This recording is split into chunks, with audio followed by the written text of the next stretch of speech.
আসসালামু আলাইকুম এভরিওয়ান। আজকে আমরা জীবন নিয়ে কিছু কথা বলবো। হ্যাঁ, তো শুরুতেই সবাইকে স্বাগতম জানাই রিজ্জু অফিসিয়াল, অর্থাৎ আমার স্মৃতির অ্যালবামে। আমি গত পরশু একটা ভিডিও আপলোড করছিলাম যে this is the last video in YouTube. But আজকে সকাল থেকে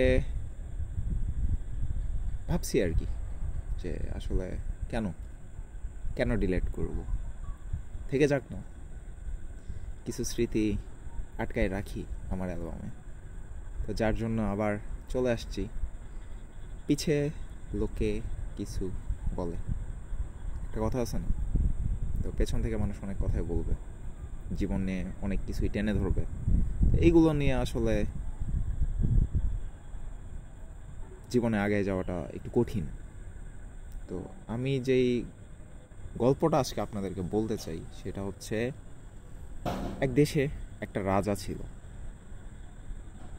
আর সেই রাজারই একটা প্রজা ছিল।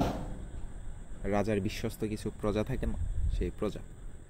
তো সেই রাজাটা যে কোনো কিছু হইলেই সেই প্রজাটা বলতো ইসমে ভি খায়ের হে, মানে এটাতেও মঙ্গলজনক কিছু আছে।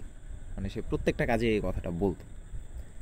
তো রাজা একদিন কিছু একটা করছে যেটা রাজার মানে ভালো লাগে নাই। ওই প্রজাটা রাজার সামনেই বলছে ইসমে ভি খায়ের হে, মানে এটাতেও মঙ্গলজনক কিছু একটা আছে। তো পরবর্তীতে রাজা মানে ওই লোককে জেলে বন্দি করে। ঠিক আছে, জেলে বন্দি করার পর কিছুদিন পর সেই রাজাকে মানে সেই রাজাটা ওই জেলে বন্দি ওই প্রজাটাকে শাস্তি দেয়, তার আঙ্গুলটা একটু কেটে দেয়। ঠিক আছে, একটা আঙ্গুল একটু ছোট করে দেয় কেটে, যে এটা তার শাস্তি। তো তার মানে তার যে একটা আঙ্গুল কেটে দিল, সে বলতেছে ইসমে ভি খায়ের হে, মানে এইখানেও কিছু মঙ্গলজনক কিছু একটা আছে। তো তারপর রাজা কিছুদিন পর একটা একটা ভ্রমণে যায়। তো ভ্রমণে যাওয়ার সময় হুট করে প্রচণ্ড ঝড় বৃষ্টি শুরু হয়। তো ওই প্রজা বলতেছে যে ইসমে ভি খায়ের হে। তো আসলে ওরা মানে ভুল দিকে যাচ্ছিল। ওই ঝড়ের কারণে ওইখানে দাঁড়ানোর ফলে মানে তারা সঠিক রাস্তাটা আবার খুঁজে পায়। তো তারপর ওদেরকে এক দল এসে তাদেরকে বন্দি করে। বন্দি করার পর ওইখান থেকে রাজা অনেক কষ্টে মানে পালায়ে যায়। ঠিক আছে, ওই প্রজাটা তখনও বলে যে ইসমে ভি খায়ের হে, মানে এটাতেও মঙ্গলজনক কিছু একটা আছে। তো প্রজারে করলো বন্দি।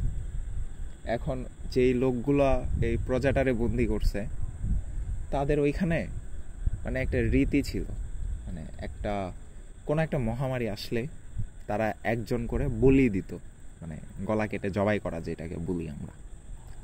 তো এই বলি দেওয়ার জন্য ওই প্রজাটারে যেহেতু ধরছে, তো ওই প্রজাটাকেই তারা সিদ্ধান্ত নেয় যে এই প্রজাটাকেই আমরা বলি দিব, উৎসর্গ করব, যেন আমাদের এই মহামারীটা চলে যায়।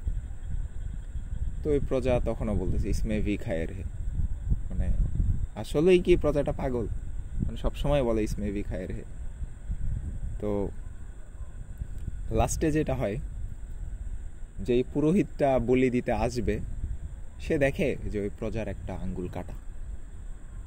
পরে প্রজা বলে না, এর তো শরীরে খুঁত আছে, এই খুঁতওয়ালা মানুষে বলি দিলে তো এটা কার্যকর হবে না। পরে ওই লোকটা ছেড়ে দেয়। ওই লোক তখন হাসতে হাসতে বললে ইসমে ভি খায়ের হে। তারপর প্রজাটা অনেক দিন পর মানে রাজপ্রাসাদে ফেরত আসে। আসার পরে ওই মানে রাজাকে বলে যে কি ব্যাপার তুমি এইখানে? বলতেছে ভাগ্য আছে চলে আসছি, ইসমে ভি খায়ের হে। পরে রাজা সিদ্ধান্ত নেয় যে তাকে 100 স্বর্ণ মুদ্রা উপহার দিবে। তো মোরাল অফ দ্য স্টোরি এইটাই যে আপনার সাথে প্রতিদিন প্রতিনিয়ত যেইটাই হোক, আপনার জন্য ভালো কিছু হবে, এটা আপনার ভরসা রাখা লাগবে। আল্লাহ একজন আছে, তার উপর আপনার ভরসা রাখতেই হবে। আসলে জীবনটাই এমন, ঠিক আছে?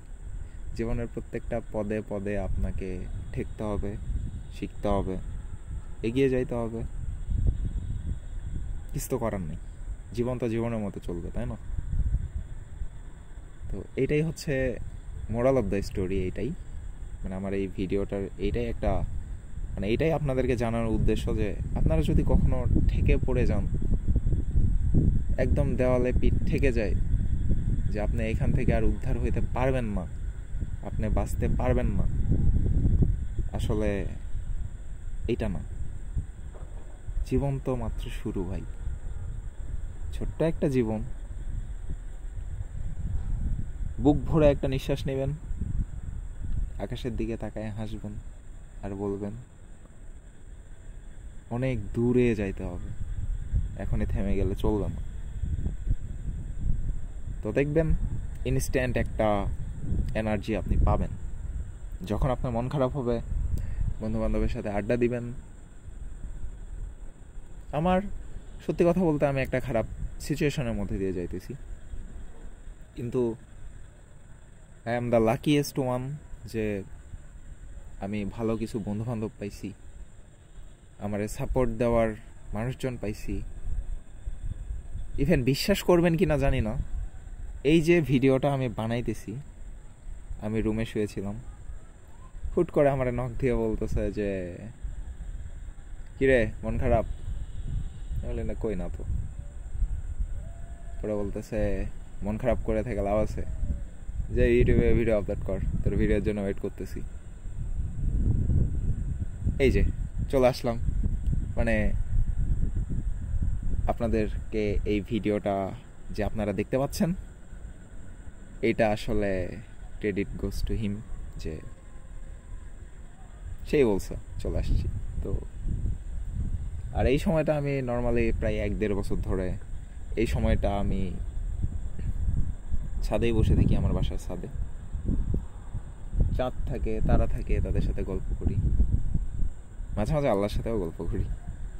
যাই হোক, অন্যরকম একটা শান্তি অনুভূত হয়। তবে আজকে আকাশ অনেক মেঘলা, কোনো চাঁদ নাই, কোনো তারা নাই, তাই তাদের সাথে গল্প করতে পারতেছি না, বিধায় আপনাদের সাথে গল্প করতেছি। আপনাদেরকে একটা গল্প বলে শোনাইলাম। আপনারা আমার জন্য দোয়া করবেন, আমি যেন আগায় যাইতে পারি, মানুষের মতো মানুষ হইতে পারি। অনেক দূর যাইতে হবে, তাই না? তো যাইতে তো হবে অনেক দূর। দোয়া করবেন আমার জন্য। ভালো থাকবেন সবাই, ভালো রাখবেন সবাই। এন্ড এই তো আর কি। সো ভালো থাকেন সবাই, টাটা। দেখা হবে পরবর্তী কোনো ভিডিওতে।